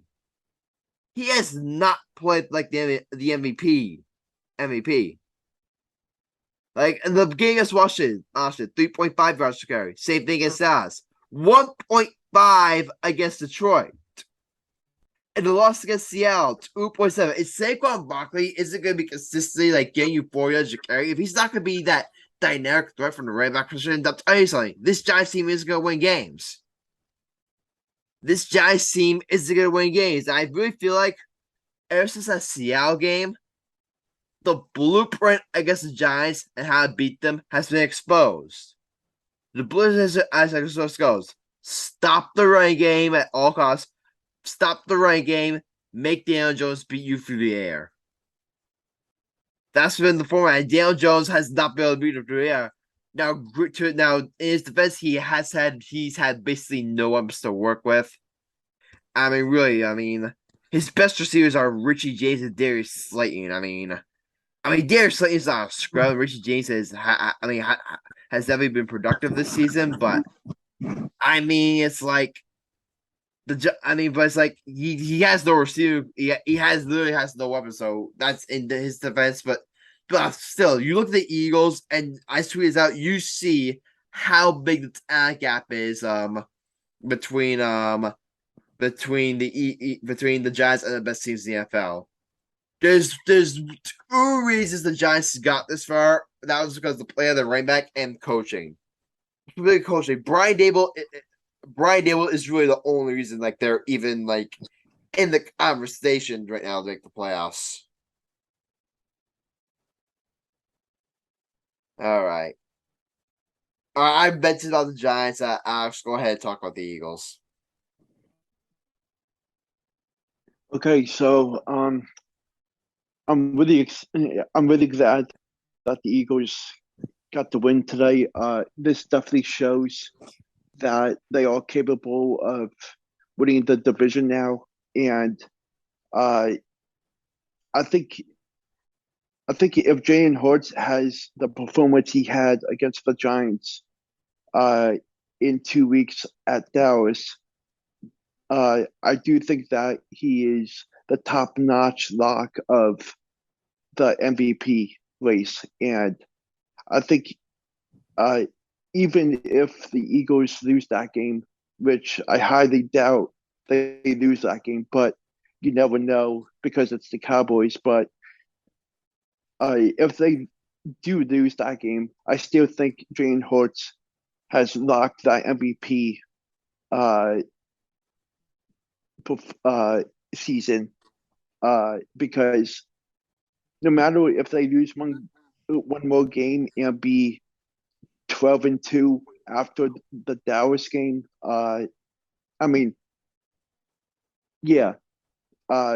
actually 13-2 because they have an easy game against Chicago next Sunday. But even either way, I think Jalen Hurts has the momentum shifted to his MVP candidate, and I'm really liking how the offensive lineman has been dealing with Hurts because they've been having a huge impact with Jalen Hurts' connections with Devontae Smith, AJ Brown, Quez Watkins, and to name a few. But I want to mention the Eagles' rookie safety, Reed Blankenship, suffered an injury. I'm not sure how long he's going to be out for, but Kayvon Wallace and Marcus Epps were both a big time part in his absence. And something to point out is Miles Sanders became the first Eagle to surpass 1,000 yards since LaShawn McCoy in 2014, which is really phenomenal by Miles Sanders. The amount of things that he's gone through this season has been on a different level, and yeah, I just can't wait to see him continue to accomplish more in the coming weeks, and he's going to be a real big problem in addition to the Eagles' offense on the road to the Super Bowl. But Devontae Smith, his ability to catch the ball in the lane was a really enjoyable thing to see. Even though that the Giants didn't look great, the Eagles' offense definitely sticked together and finished them off in a well positive note. And I'm just really excited how this defensive lineman is handling business for the Eagles. I like how Brandon Graham, Josh Sweat, to name a few, are really diving deep into the defensive system for the Eagles. The way they've been doing what they've been doing is saying a ton about how this defense is going to be like in the playoffs, and it's already showing off because they only lost one game, and the amount of sacks this team has this year, it has been outstanding, and it's just going to go up from here, and just watch out for everyone on television, radio stations talking about how this defensive lineman is stacked this season, and I'll tell you this right now: the Eagles are the team to beat in the NFC East, and even if the Cowboys squeeze through a win by the Eagles, that won't look that won't say anything because the Eagles are a really solid team, and everything adds up to what their expectations are. And I just think that the Eagles are the NFC East team to get the easiest chance of going to the Super Bowl. I know I keep on repeating myself for this, but I just think there's no excuse for you guys not to make it to the Super Bowl. Yeah. Like, if you guys don't, I think I agree. If you guys don't make it to the Super Bowl, it's a disappointment. I mean, the injuries are a concern, but at least they have a couple of days to get some injuries available on the active roster. But I mean, I'm really impressed by the way Nick Sirianni and the coaching staff has been handling business and helping this team lead to a 12-1 record, which I don't think nobody before the season knew that this Eagles team would be 12-1 to this I day. did not see this coming. I thought they'd be good. I And- thought they made class. I had them winning the NFC East. I did not have them being 12-1. Yeah, I mean, I did not have Jalen Hurts being MVP. yeah, he's unreal. He's an absolute freak offensively, and everything he does, his footwork, his mentality, his relationships with the players.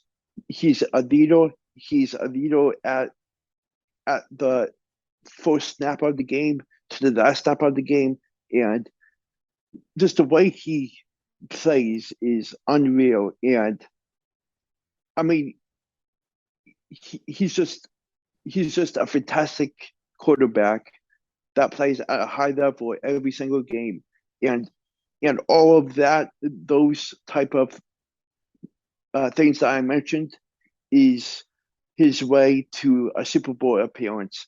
And I think those things that I mentioned is going to go a long way from now until February when the Super Bowl is. And I just feel like Philadelphia is in a great mindset right now with a 12-1 record, having to play 3-10 Chicago Bears next, and then focusing on Dallas in 2 weeks. I just think that if they can go 14-2, you can call this season a very successful season, no matter how far they go in the playoffs. And it just goes to show how excellent this team progressed from week 1 to now. And I just have a lot of emotions right now with this team, and I'm trying my hardest to express them on this show. And it's just a great time to be an Eagles fan, and I'm looking forward to the playoff push once it comes.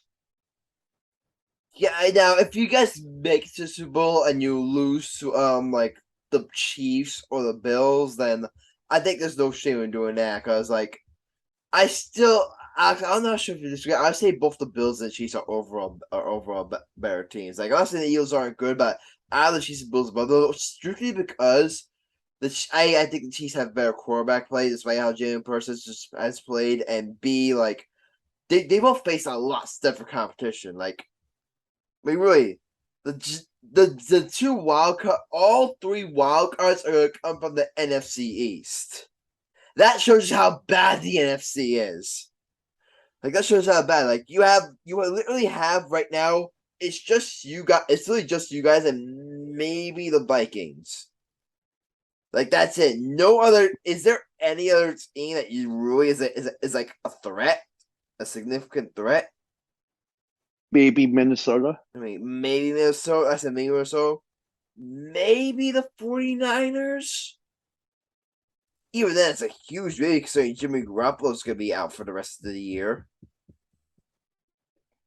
I think the biggest threat is probably Minnesota. The biggest threat's Minnesota, but even then, if you guys beat each other in the past, you guys should still beat them. Yeah, I mean, because you guys are going to have home field advantage. You guys have a bye. I mean, there's no excuse for you guys not to make it to the Super Bowl. Plus, I heard today that the NFC East will run through Philly. Yeah, it will. You guys locked up a playoff spot, right? Yeah, we were the first team to clinch a playoff spot. All right. But you guys haven't locked up the number 1 seed yet, right? We can lock it up if we beat Dallas. That's your next game, right? That's your next game? No. You guys play the Bears. You guys play the Bears. Yeah. So that should be a win. Like, I'm gonna be honest. Yeah. Because if the only case I can see losing is maybe against the Cowboys, because that is at home that is on the road for you guys, and maybe I think you guys will I have the bold prediction now. I think you guys will lose to us week 18 because by then I think you guys will have the number 1 seed locked up and have nothing to play for, and the Giants they'll be playing for like a playoff spot. They may be playing for a playoff spot. So I think I could definitely see you guys losing that one. But aside from that, I'd be shocked if you guys don't finish with at least 14 wins. I think we end the season 14-2. 14-2, I respect it. Yeah. I just have a funny feeling they could lose at Dallas, but you never know with this offense. Yeah. Yeah, normally I would never say that I know better than the Giants. I'm not better than the Eagles. I say it right now. The only reason I'm saying they could beat the Eagles week 18 says I think you guys that. You guys may just decide to punt that game and rest everyone. Yeah. Either way, I think either way, you guys are finishing with either 14 or 15 wins. Yeah. Maybe even 16. Who knows? Yeah. I mean, you guys have just been insane. I just can't wait until Christmas Eve. Cowboys Eagles. I can't wait for Christmas Eve football as well. It's gonna be so much fun. Yeah. Michael, are you there?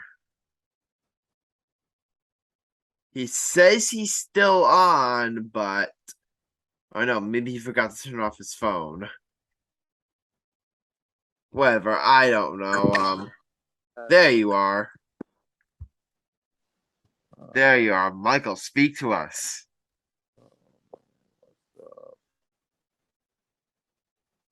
Sorry, Okay, I gotcha. All right, good. All right, good. Did you have anything else football related? I mean, that you wanted to say really quickly because we gotta get to our bets. It's getting way too late. Yeah, I'm I tired. got one more thing. No. One more thing. No. Fly, Eagles, fly. Let's go.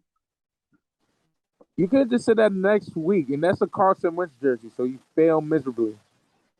Nope. It's brown. Thank you very much. Fail, Michael. Fail. Jersey for years. He had a Wentz jersey for years. So wait, here, I'll take it off and show you. Alex, we don't want to see your fat.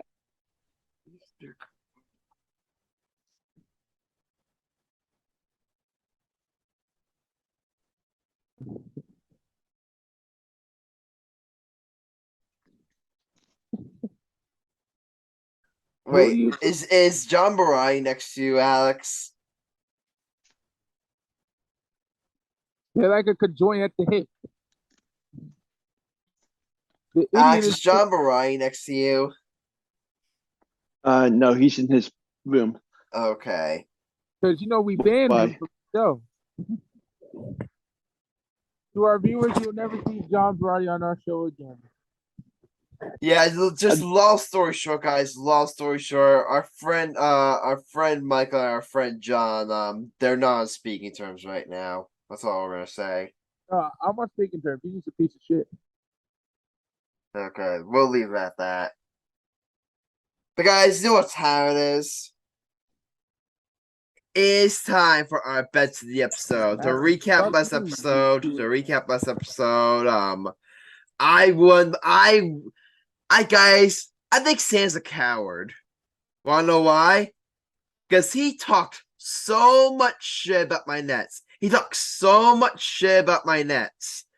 And here's the thing. He hit both his bets, and they went against me to picking I think it was the Hawks over the Nets. And what happened? The Nets whoop that ass, baby. They whooped ass. I just looked it up. Guys, do you want to know how many points Sam would have added if he won his bet? he would have added 118.48 points.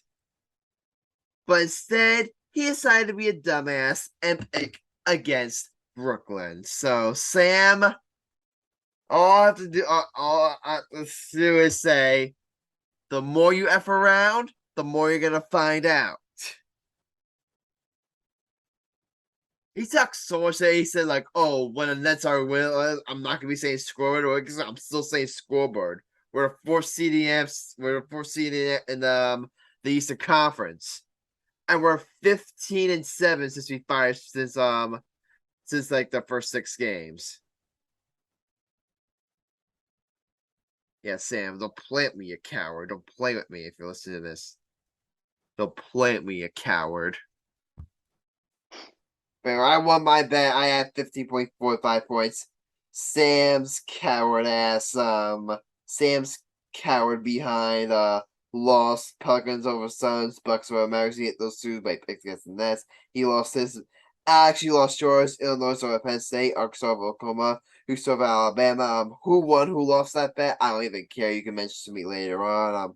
Marcellus won his bet. Knicks over Hornets. Nets over Hawks. Pelicans over Suns. He was actually smart and took Nets. And he has 31.99. And Mike had Knicks over Hornets. Luka 20 or more and 6 assists. He has 12.33 points. So to recap, give you a standings update. Mike Cunningham, you remain our ringleader. You remain in first place. 24-30 record, 340.33 points for 8 stars.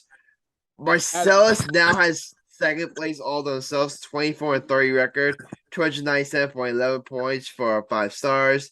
Sam now loses the star, but he remains in third place, 22-32 record, 294.96 points for 3 stars. Alex remains in fourth place, 17-37 record, 327.72 points for 3 stars, and I'm in last place, 19-35 record, 259.22 points for 1 star. All right. You guys ready for me to get my bet out of the way? Yeah, bitch. All right. Unfortunately, I was going to challenge someone to go head-to-head with me again, but unfortunately, he's not on, and he already locked his bet, so I can't do it. So I'm just going to throw this out there. I'm doing a 3-game parlay. My first bet, I've got the Nets over the Wizards Monday night. My second bet, I've got the New Jersey Devils over the Dallas Stars on Tuesday night. I'm not picking against the Rangers. I'm not picking against the Rangers. The Rangers. I have a bad feeling about that game for us. And my last bet. Well, I guess what sport I'm doing? Guys, you want to take a guess what sport I'm doing? What sport? I'm going to Monday Night Football. I've got the Patriots over the Cardinals on my line. That's a bad bet. That's a good bet. Bill Belichick is a coach circles around Cliff Kingsbury. All right. So Jack went for Marcellus. He picked Ohio State to win the national championship. So do you want to lock that in for our Marcellus bet, or do you want to give Marcellus something else? Let's give him that bet. But then change it when he gets after the episode. All right, so change after the episode. So is that gonna be Marcellus's bet or not? Yes, that's gonna be his bet. Okay. Okay, so Alex, you can go. Okay. I'm gonna do Cavs money line against San Antonio. Okay, hold on. Let me write that down. All right, go ahead. Mavericks money line against OKC. All right, last one. And Celtics money line against Clippers. Okay. and Sam took Bucks. Who are the Bucks playing?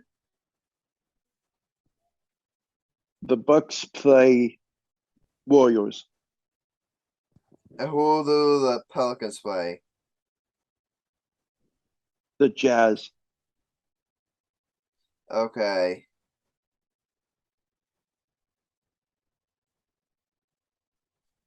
All right. So, and then we already locked in Marcellus' bet. All right, Mr. Ringleader. You're up. I'm back. I'm back. You know, Adam. You know, this is the first time all season that somebody led all three categories. It's been the first time in a while. It's been the first time in a while. Yeah. Someone has like, oh, okay. No. Let me guess. You're gonna take Luka Doncic again. Nah. I'm gonna get a break from Luke. Okay. I'm pleasantly surprised. So, you know, I was Michael going to Cunningham mixing up with his bets. Wow, I'm actually surprised. Okay. I'm gonna go with SGA, who is my boy, Shai Gilgeous-Alexander, who is probably one of the greatest scorers right now in the game for OKC to give me. Hold up. What is OKC's next game? Who does OKC play? Let me try to look it up for you if my phone would stop lagging. Does your phone suck dick? They're playing the Mavericks. All right, I'm gonna have SGA with Shai Gilgeous-Alexander scoring 25 points or more. SGA, right? Okay. 20 points or more. Do 25. Come on. Nah, because I'm looking at his average. The average. The average is over 30. You know what? I'm gonna go 25. Good. Fuck you, Adam. You just want me out of first place. No, I want you to actually make points. All right, and I'm gonna do a 3-game parlay. Okay. You know, since college football is, you know, Like college football isn't like can't do any bets yet. Yeah, can't do any bets yet for college. It's 31st, so I'm gonna put in my college bet against since your friend Jack take Ohio State. So I'm gonna take Georgia over Ohio State for December 31st. Yeah, the only thing is that we still have a while to go before that, so Big pussy. Fuck. out of this, I will lock it out of this. I'll make sure to post a reminder for that when the time comes. I'll remind you to do that when the time comes. All right, I'm gonna put the Knicks over the Bulls. All right, Knicks over Bulls. You know, because I think that I'm gonna have I'm gonna go with a throwback, Adam. I may go with a throwback. Julius Randle 20 or more. I may go old school. One last time. Do it. I'm gonna go with Julius Randle 20 points or more. 20 points or more. We're gonna turn back the clock, baby. We're gonna turn back the clock one more time. Not gonna lie, Michael, I love it. We're gonna turn back the clock. We're gonna go back to season 1, brother. We're going back to season 1. We're gonna go back to season 1. I haven't did that bet since season 1, Adam. And all right. We're getting funky like a monkey, baby. And listen here, baby. We're getting funky like a monkey. All right, guys. That's all for our best. That's all for this episode, yo. These past 2 episodes have been fire. Would you say this is the Would you say this is the Ocarina of Time, Super Mario 64, like 1-2 punch of episodes? Yeah. This is like such an amazing 1-2 punch. No, I'm the 1-2 punch. What are you talking about? These past 2 episodes have been like episode 129, episode 130. Oh my god, both these episodes have been fire. Again, Jack was such an amazing guy. I hope we can have him on like sometime again in the future. All right, guys. Any final thoughts?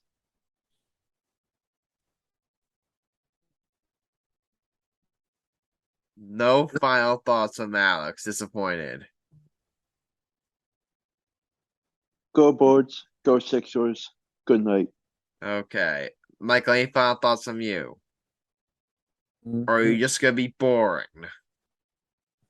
Go Knicks, bitch. Alright.